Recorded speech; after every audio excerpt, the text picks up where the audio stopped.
Guardiamo un Marco 7, leggiamo da 24 a 30. Mark 7, from 24 to 30, so we're going to be at this morning. E in questa storia Gesù incontra qualcuno che è molto diverso da lui. E penso che tutti noi abbiamo questa esperienza di conoscere qualcuno che è molto diverso di noi. E voi sapete questo tanto più di dove viviamo noi. Nel senso che a Great Falls, dove eravamo prima, è la zona più bianca degli Stati Uniti. Quasi tutti sono discendenti di inglese o norvegese che sono sempre in quella zona. Non è come qua, a Roma o queste chiese dove ci sono tanti diverse lingue, persone che vengono da diverse parti. Quindi quando chiedo là, se hai conosciuto qualcuno molto diverso da te, loro pensano del vicino che ama giallo e non blu, qualcosa capito? Cioè sono persone tanto più simili.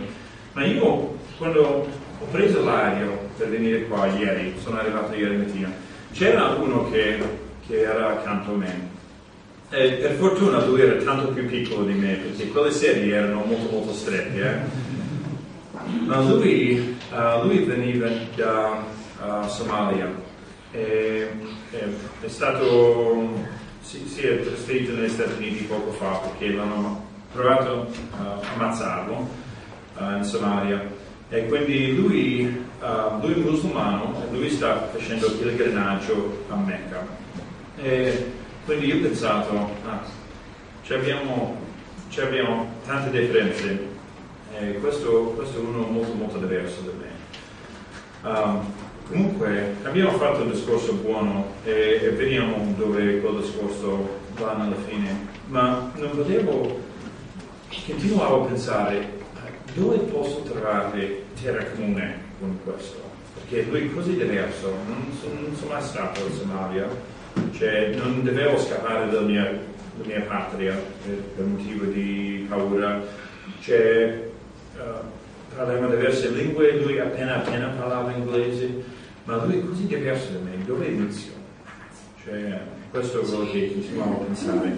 E Gesù conosce qualcuno che sarebbe tanto così in questa storia. Marco 7, 24 fino a 30. Poi Gesù partì da là e se ne andò verso la regione di Tiro. Entrò in una casa e non voleva farlo sapere a nessuno, ma non poté restare nascosto. Anzi, subito una donna, la cui bambina aveva uno spirito immondo, avendo udito parlare di lui, venne e gli si gettò a piedi.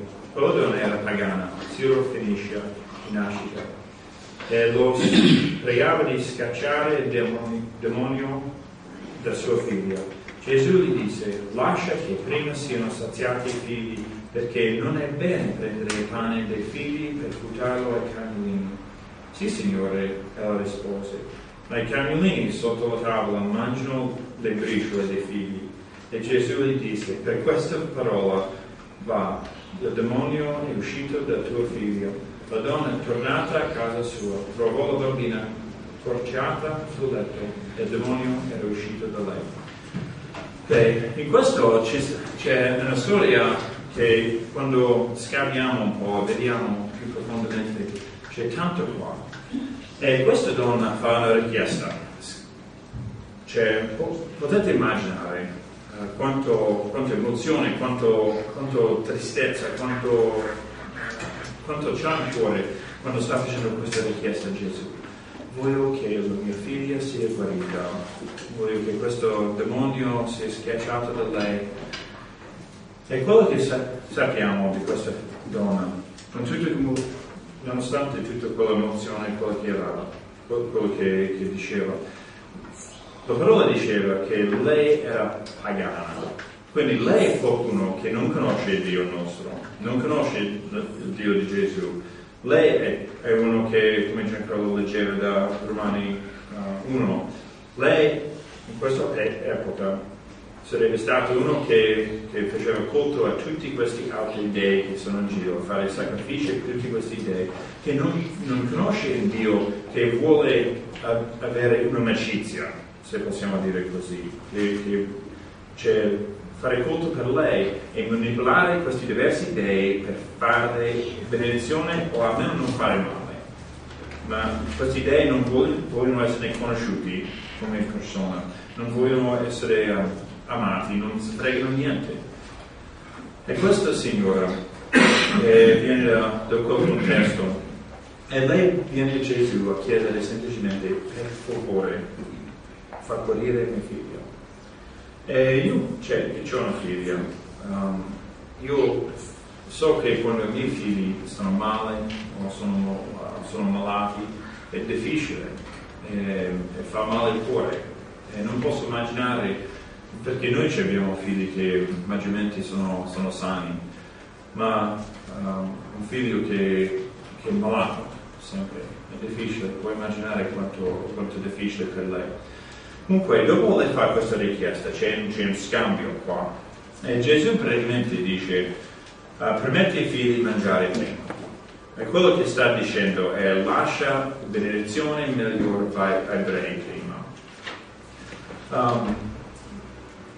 Possibile, Gesù sta parlando gli ebrei in quel periodo parlavano della grande cena di Dio da Isaia, e parlavano spesso di questo concetto che gli ebrei stavano a tavolo e potevano mangiare tutto quello che volevano e buttavano un briciolo ogni tanto, e i pagani potevano prendere anche benedizioni di Dio in quel senso.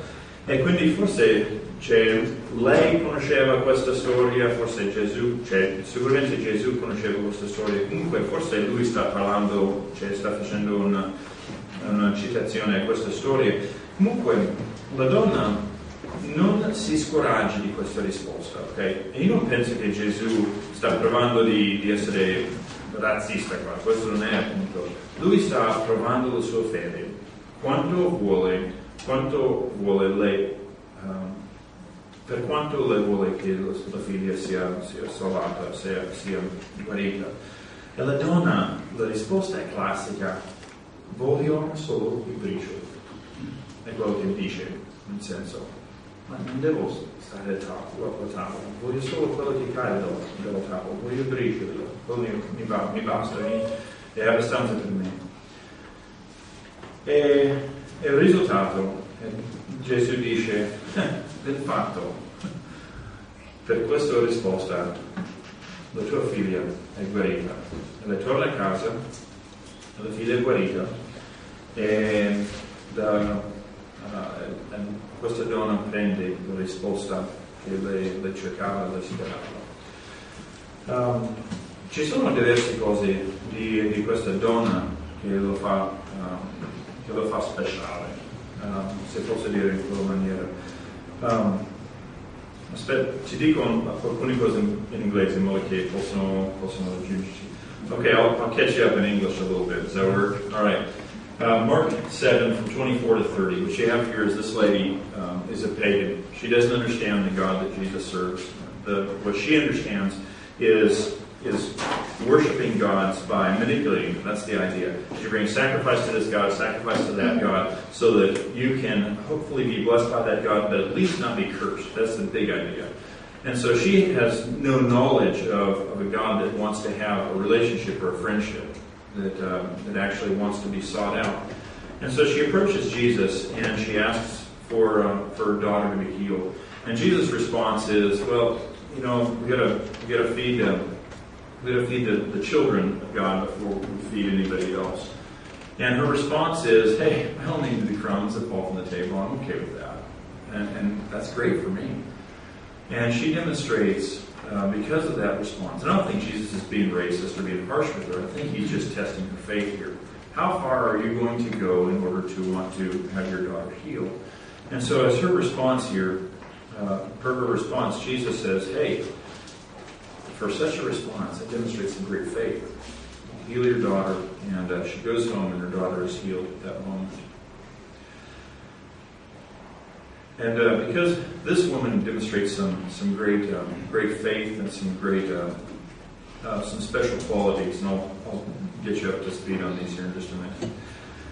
Punto prima, questa donna ha una grande fede.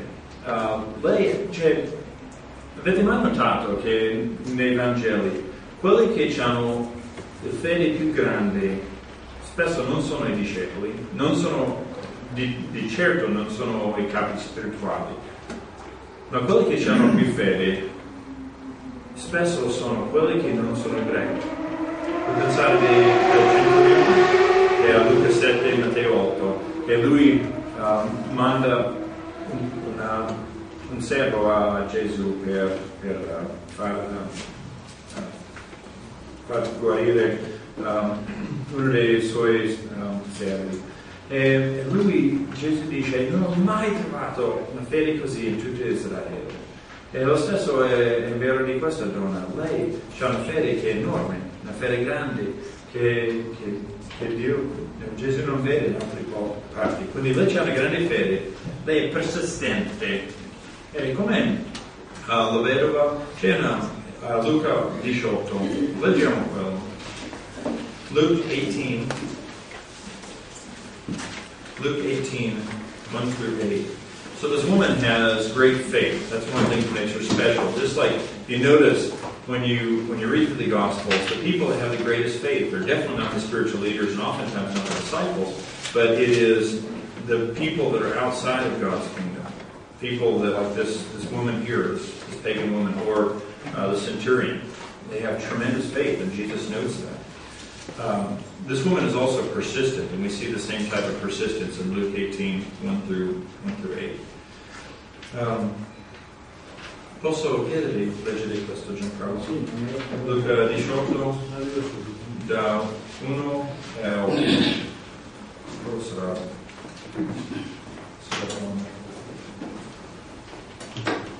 Ok, Giancarlo legge per noi. Sì.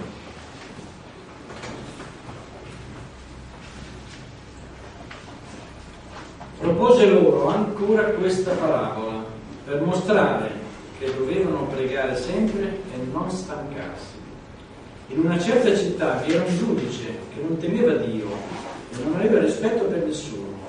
E in quella città vi era una vedova, la quale andava da lui e diceva: rendimi grazie, rendimi giustizia sul mio avversario.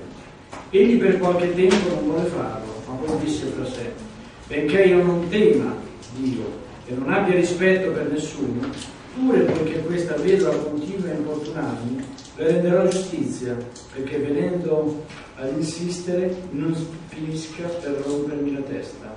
Il Signore disse: ascoltate quel che dice il giudice ingiusto. Dio non renderà dunque giustizia ai suoi eletti che giorno e notte gridano a Lui? Tarderà nei loro confronti? Io vi dico che renderà giustizia con prontezza. Ma quando il Figlio dell'uomo verrà, troverà la fede sulla terra? Quindi questa donna sia benedetta perché è persistente, non accettava fallimento per niente, andava avanti con forza. E veniamo a questo Marco 7, questa signora pagana fa la stessa cosa. Lei non accetta non accetta il fallimento facilmente. Quindi questa donna ha una grande fede, persistente e umile. Vediamo il numero 3. Aspetta, faccio così. Questo è il modo americano a farlo. 1, 2, 3. Qua 1, 2, 3. Giusto Silvia? Ok, fatto bene. Meglio così. Che questa donna è umile. Si vede che lei non sta cercando di essere il centro della situazione. Lei dice: voglio solo bricioli, va bene per me. Ci dà un esempio ottimo di come approcciare Dio, avvicinarci a Dio, dire: guarda Dio, io non voglio essere il centro della situazione, voglio solo bricioli, sono contento così.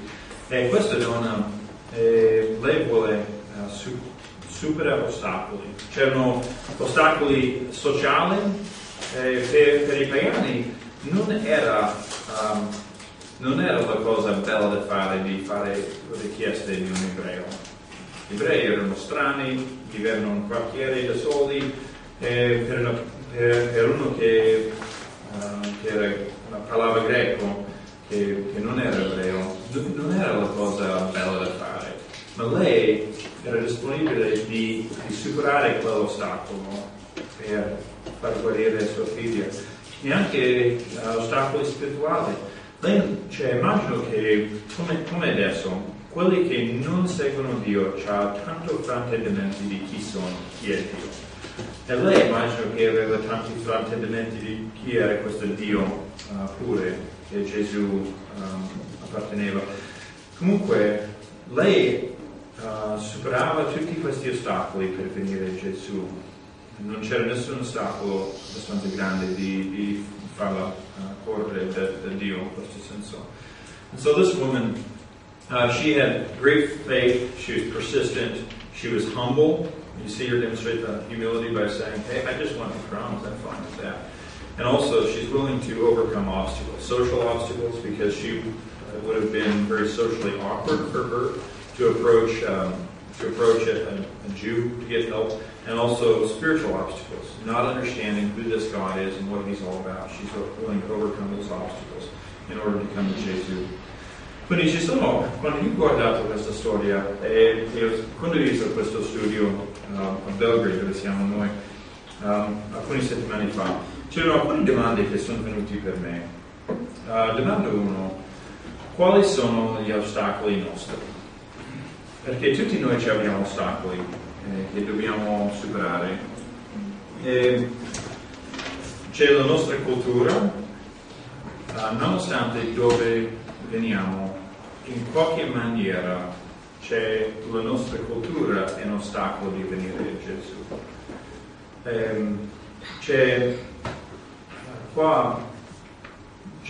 Per essere un cristiano semplice non ci sono tantissimi qua in Europa, e non ci sono tantissimi dove siamo noi neanche. C'è la nostra, per esempio, nel nostro valle, diciamo, dove viviamo, c'è qualsiasi domenica mattina c'è il 10% della popolazione che sta in qualche chiesa. Per Stati Uniti questo è bassissimo della nostra zona. Qua immagino che è tanto meno. In questo per venire a Gesù noi dobbiamo superare questo ostacolo culturale, come questa donna. Non è la cosa figa, non è la cosa normale di seguire Gesù e di dire: guarda, io voglio essere cambiato dal mondo, voglio essere pieno dello Spirito di Dio, e questo va contro cultura per tutti noi. Le nostre famiglie possono essere ostacoli. Se le famiglie nostre non conoscono Dio, questo può essere un grande ostacolo. Io ricordo sempre di Pina Vena quando penso di questo concetto. E lei è morta poco dopo Silvio è venuto negli Stati Uniti. Ma io ricordo che lei era vedova quando io conoscevo. Ma lei era uno che doveva superare tanti ostacoli per venire a Dio.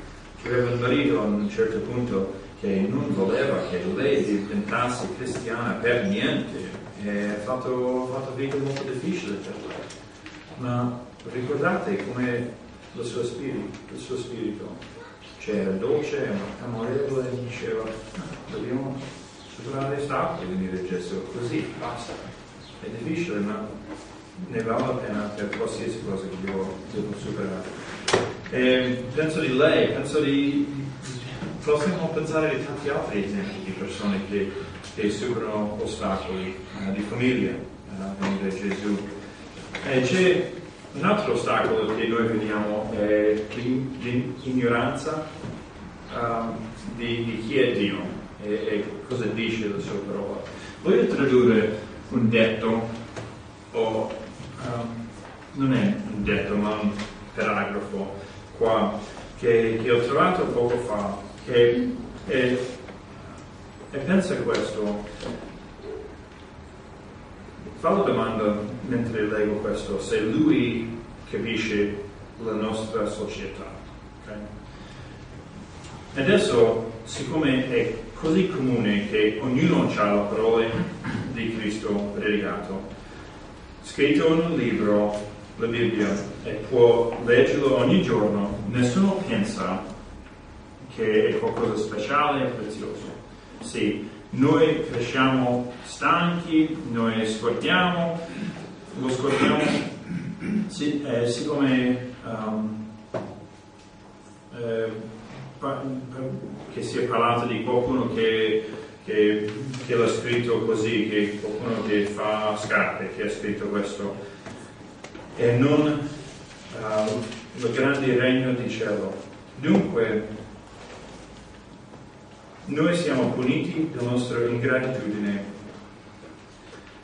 che noi quando lo leggiamo capiamo così poco e non sentiamo, non assaggiamo qual è un grande tesoro e quanto c'ha potere e forza c'è nella parola di Dio. Ma chiunque ha la grazia di riconoscerlo alla parola di Dio, della parola di Dio, e non solo la parola di uomo, penserà più alto e più caro di questa parola e non si stancherà mai di leggerlo.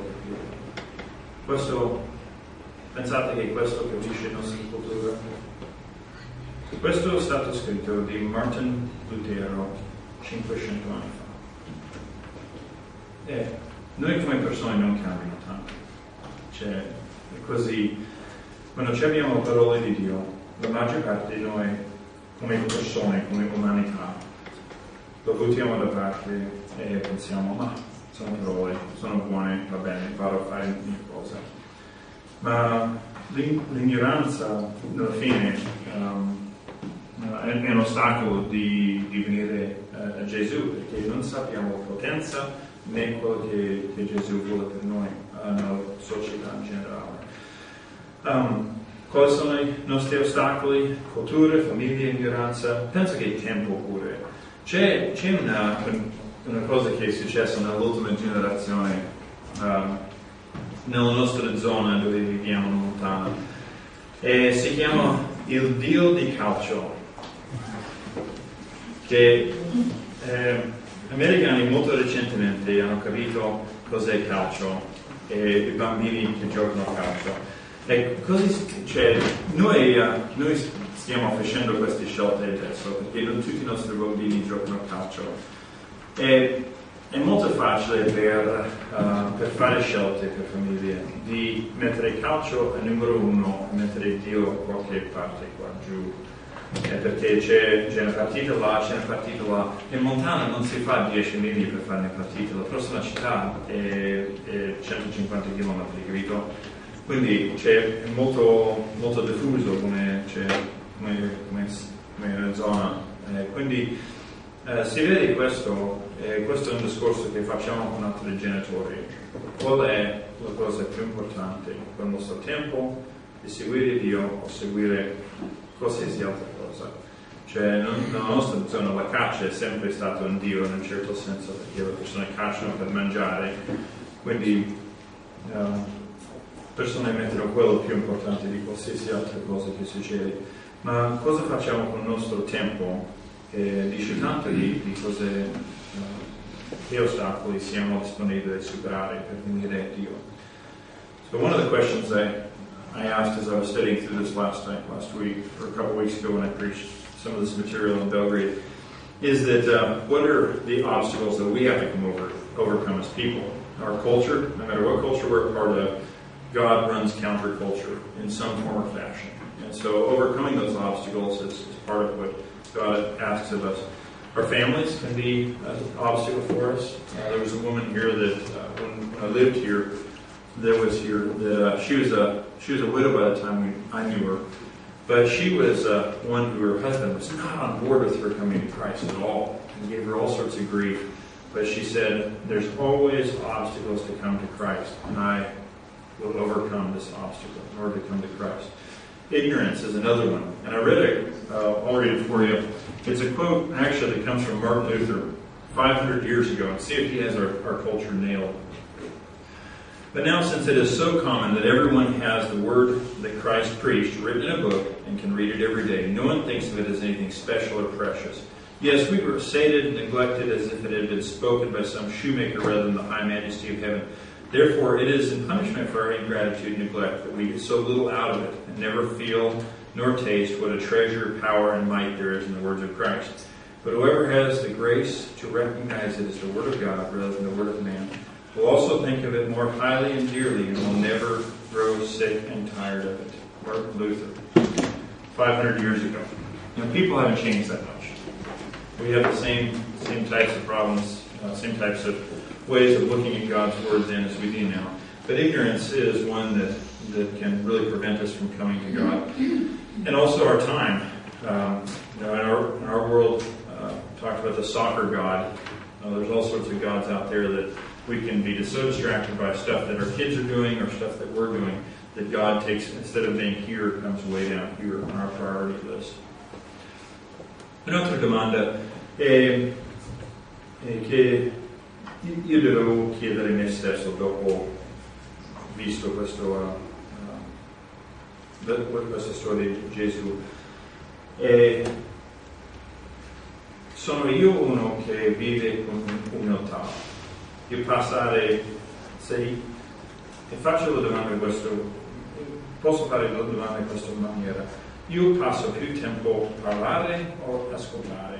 Perché questo dice tanto di dove c'è mia umiltà. Sono disponibile a fare domande, fare consiglio di come vivere o so tutto già. E se sono uno che so tutto già, è difficile avere umiltà. È importante di sempre chiedere a altri che stanno camminando accanto a me nella strada di trovare essere parte della Chiesa, come vivere, chiedere consigli. Un'altra domanda: io sono uno che vive con fede. E Dio, una cosa che vediamo dal Vangelo, è Dio è tanto più interessato della nostra direzione spirituale e non la nostra eredità spirituale. Capisci la differenza? Nei capi spirituali loro avevano una grande eredità spirituale, ma la direzione era terribile. Cioè, posso dire in questa maniera, se io sono uno che sono cresciuto con genitori che erano fedeli, che mostravano Dio in tanti modi, non erano perfetti e loro sono molto veloci di dire io non sono perfetti, ma io so come sembrare molto spirituale, capito? Io so le risposte alle domande bibliche, so come comportarmi, tutto quanto, ma se diciamo che qua è il regno di Dio, come essere come questo muro qua. Ok, io posso stare qua molto vicino a questo, ma la mia vita mi sta portando qua, ma so come comportarmi molto bene, ma io sto andando là. E c'è qualcun altro che sta da quella parte, sta molto lontano da Dio, ma diventa cristiano più tardi nella vita. E c'ha bagagli, se possiamo dire così, da tutta la vita senza di Dio che deve superare, ma quella persona sta andando verso Dio. Quale persona, io o questa persona, è più piacevole a Dio? Quello che forse sembra che è lontano da Dio, ma la direzione è questa persona sta andando verso Dio. E questo è quello che vediamo in questa storia, in questa donna pagana. È quello che si interessa a Dio. Quello che interessa a Dio e non è la verità spirituale, ma la direzione spirituale. E questa è una domanda per tutti noi chiedere: quale direzione io sto facendo adesso spiritualmente? Sto facendo cose per andare verso Dio o sto facendo cose di andare lontano di Dio? E anche un'altra domanda che chiedo a me stesso: sono persistente nel seguire Gesù in ogni cosa? O sono comodo? C'è una differenza essere contento di quello che abbiamo e essere comodo in questa vita. capito la differenza? C'è una grande differenza e non c'è, a volte io penso che sono comodo in questa vita, devo stare attento a quello, perché io dovrò essere uno che vive per la prossima vita. Alcune settimane fa noi siamo andati a campeggiare con alcuni amici un'ora distante dalla nostra casa, nella montagna, e c'è un ruscello che passa per mezzo di questo campeggio. E c'erano alcuni che facevano kayak, che facevano questo ruscello, perché c'era tanta acqua e quelli che facevano questo kayak sono veramente quelli pazzi. C'erano cascate, io non li metto in mezzo per niente col ruscello. Ma c'era un ragazzo che è arrivato durante la sera e lui stava campeggiando accanto a noi.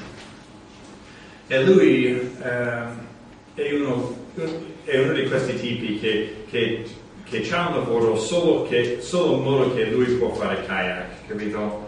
Lui fa quello sempre e non ci pensa di nient'altro. E lui ha scordato tutto il suo cibo. Aveva alcuni dolci per mangiare, ma basta, non aveva cena. Quindi io stavo chiacchierando con lui e noi avevamo salsiccia, avevamo bistecca, perché i nostri amici campeggiano con stile, diciamo, e non scherzano.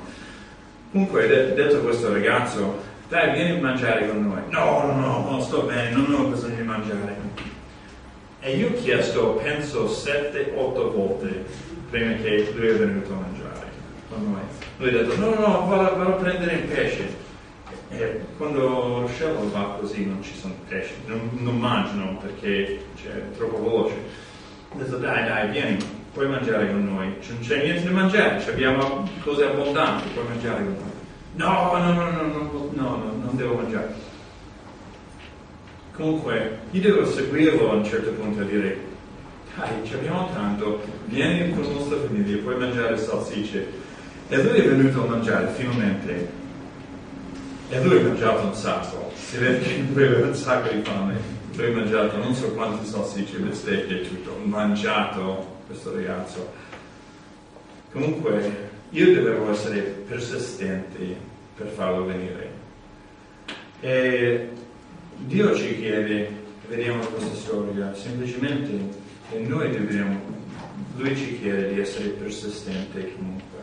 Perché ci sono persone che sono ostacoli a volte, ci sono famiglie, c'è la cultura, tutti questi, ma nonostante quello che altri fanno, non cambia quello che Gesù ha fatto per noi. Niente cambia quello. Io ricordo che quando ero giovane, la chiesa dove sono cresciuto, c'erano alcune cose che sono successe.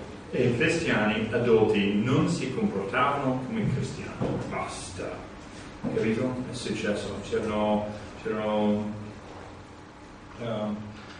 persone che litigavano e tutto quanto. E io ricordo come un ragazzo ho guardato quello, era difficile per tanti motivi, perché vedevo queste persone che erano gli esempi spirituali per me si comportavano così male. Ma in un certo senso io e altri, alcuni hanno deciso di usare quello come una scusa di perdere la fede. Ma io dovevo fare la scelta, come tutti noi dobbiamo fare la scelta, che nonostante quello che fanno gli altri o quello che succede, non cambia chi è Dio e quello che Gesù ha fatto per noi. Lui è andato alla croce per morire per tutti i peccati, in modo che io possa venire nella presenza di Dio e essere parte del regno di Dio. E questo è l'esempio che vedo in questo ragazzo pagano, che lei non permette nessun ostacolo di venire davanti a lei. Lei è disponibile, capace e c'ha la forza di superare tutti gli ostacoli che vengono. Poi dico un'altra varie cose 40 anni dopo, ma cerco di raggiungere questi inglesi pure. Okay, I'll try to catch you up in English. There's a couple of questions that I asked of myself as I studied this section of Scripture here. What are our obstacles? We talked about that. Culture, family, ignorance, time. I asked myself, am I one that lives with humility? Do I spend most of my time talking or listening? That says a whole lot about where my humility is at. Am I willing to ask people that I am going along the journey of faith with counsel for life? Am I willing to be transparent with them and accountable to them? That demonstrates a lot of humility on my part. If I'm not, then I've probably got some things to work on. Do I live with faith? we noticed from this scripture, but all through the Gospels, is that God is more interested in our direction of faith and not our spiritual heritage. Our spiritual direction and not our spiritual heritage. Because I know that if we think about it this way, if we think about this wall being exactly what God wants us to be, just for argument's sake here, I can stand here because I had Christian parents that demonstrated a good example for me. I can stand here close to this wall and I can look really good because I know the Sunday school answers. I know all of that kind of thing. And I can look really, really good. But in the dark places of my life, or the quiet places of my life, I can be going this direction and just walking away from God. And I can hide it really, really well. But on the other side, there's others that they come to God later in life and have the baggage of a sinful life that they carry with them. And they may be over here and look like they are far away from the kingdom of God, but their direction is going towards God. Who is God more happy with? This person that looks far away, but God knows what's happening in their heart. And He's more interested in spiritual direction and spiritual heritage. And we see that from this pagan woman here. And also, we see that another question I ask myself is, am I persistent in following Jesus no matter what? Here a few weeks ago, we camped outside of Belgrade a bit with some friends. And there was right where this camping area is, there's a stream that runs through, and it's high water. And so there's some world-class kayakers that were running this. If you watch kayaking films on YouTube, some of these guys were there. Guys that have a job just so that they can kayak. That's the idea. And some of them actually have money, and so they don't need a job. They just kayak all the time. But there's one guy showed up, and he didn't have any food. Forgot his food. Food's secondary. I got my kayak, that's all I need, kind of thing. And so he was young, and we told him, hey, why don't you come eat with our families? Because our friends camped in style. They brought sausage, they brought steak, they got all that. These people know if they camp. And we told them, why don't you come camp with us? And they said, no, I can't. No, I don't need to do that. I can just eat my granola bars, I'm fine. And it took me 6, 7, 8 times to ask him before he finally came to the table with us. And boy, when he ate. The guy was hungry, and he chomped a lot of food. But it took persistence on my part to get him to come and sit at the table with us. And I know there's times where we have to have persistence. The church that I grew up in, there was some things that happened when I was in high school that were devastating spiritually to many people. Where Christians that had been spiritual examples for me did not act that way. And some people I grew up with used that as an excuse to say, well, if that's the way Christians act, I don't want anything to do with that. But what I had to come to the realization of, just like all of us do that are going to follow God, it doesn't matter what anybody else does. It doesn't change who God is and what Jesus has done for me. It matters not a bit. And so no matter how anybody acts, no matter what happens, my job is to be persistent and overcome any obstacle that comes in my direction. And that's what we learned from this lady here. Quindi io sto facendo questo periodo in un esercizio che fino adesso è molto edificante per me. Io ho provato di prendere un quaderno e di scrivere ogni giorno quello che succede, i miei pensieri, tutto quanto. E il mio record di farlo è fatto 2 giorni una volta. Quello è il massimo che ho mai fatto. Mi dà fastidio, non mi piace scrivere così, non lo faccio alla fine, anche se ho intenzioni buone. Ma quello che sto facendo in questo periodo è quasi ogni giorno mi siedo per un po' di minuti, prendo questo quaderno e scrivo 3 cose. Scrivo alcune vittorie che è vero che Dio sta facendo, che è vero in quel momento. È incredibile perché io vedo che ci sono vittorie intorno a me che non ci pensavo prima. E mi aiuta a pensare e riconoscere tutte le cose buone che succedono intorno a me. Guardo le vittorie e scrivo anche ostacoli. Quali sono gli ostacoli che io vedo che Satana sta provando a usare per distruggere? E voglio conoscere quelli. E scrivo un po' di quelli. E poi scrivo cose che sono grato. Benedizioni che ho nella vita, in cui posso essere grato ogni giorno. E è incredibile le vittorie e le cose che sono grato. Quelli eventi sono venuti. Più che lo faccio, più che riconosco che ci sono tutte queste benedizioni. E quando vediamo la storia di Gesù, vediamo le vittorie che Gesù ha in questo mondo, anche se nonostante quello che succede intorno a noi siamo parte di un popolo che va dietro di noi, che va avanti di noi, se possiamo dire in quella maniera, da creazione, di persone che cercano di essere parte del regno di Dio e c'è una cittadinanza nel cielo. E quando guardo questo, io penso, quello che sta succedendo nel mondo non è solo quello che succede adesso, ma ci abbiamo da tutta la storia persone che cercano Dio e ci abbiamo tante persone intorno a noi che hanno fatto questo passo davanti a noi. Che sembra che non ci sono tanti che vogliono seguire Dio, ci sono tanti che pensano, però non ci frega niente. Ma guardiamo, c'è sempre un popolo di Dio che vuole seguire. E voi avete un posto molto speciale nei nostri cuori. E io vedo tante vittorie fra di voi, tante cose per essere grato, ci sono sempre ostacoli. Ma non guardiamo solo quegli ostacoli, ma guardiamo le vittorie e tutte le benedizioni che ci abbiamo, che sono tanti. E Dio, vediamo, questo ci dà forza, se pensiamo in quella maniera. Questo è quello che ha fatto questa donna pagana. Something I've been doing lately that's been really helpful for me is I always wanted to be a journaler, to really write my thoughts down, what I'm doing, what I'm thinking, what's happening in ministry.